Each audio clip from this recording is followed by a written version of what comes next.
We moved to San Jose, California in 1978, and my parents opened perhaps the second Vietnamese grocery store in San Jose, California. And I remember walking down the street from my parents' store when I was about 10 or 11 years old, and seeing a sign in another window that said, "Another American driven out of business by the Vietnamese." And I was really too young to understand the full implications of this sign, but of course I knew that it was directed against people like my parents and me.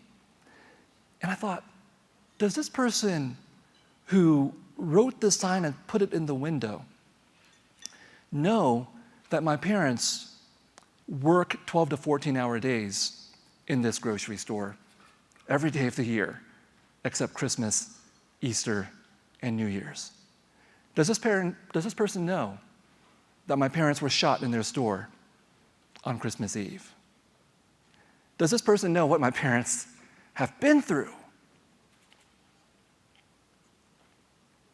to become the people that they are and get to this country? And of course, that person did not know any of those things. That person just saw that my parents were Vietnamese, saw that they were others, and saw that they did not belong here and had come here as a threat to this country. And I internalized all that. Not long after, I went to the most elite high school in San Jose, which was mostly a white high school. But there were a handful of us who were of Asian descent, and we knew we were different. We just didn't know how to articulate it. So every day for lunch, we would gather in a corner of the campus, and we would call ourselves the Asian Invasion.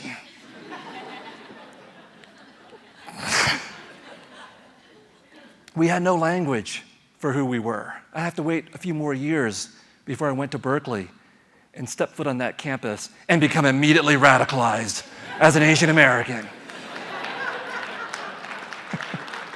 We had no language.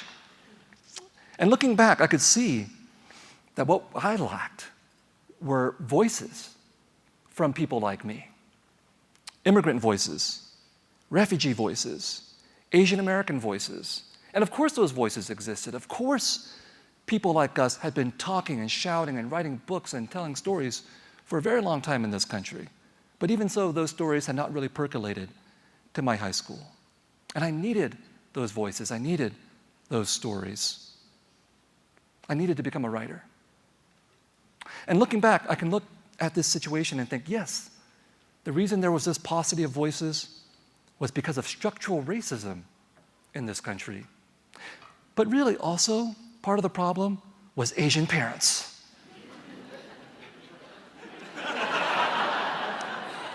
Those of you who are Asian parents out there, or who are going to become Asian parents, do better. Don't crush the dreams of your artistic children.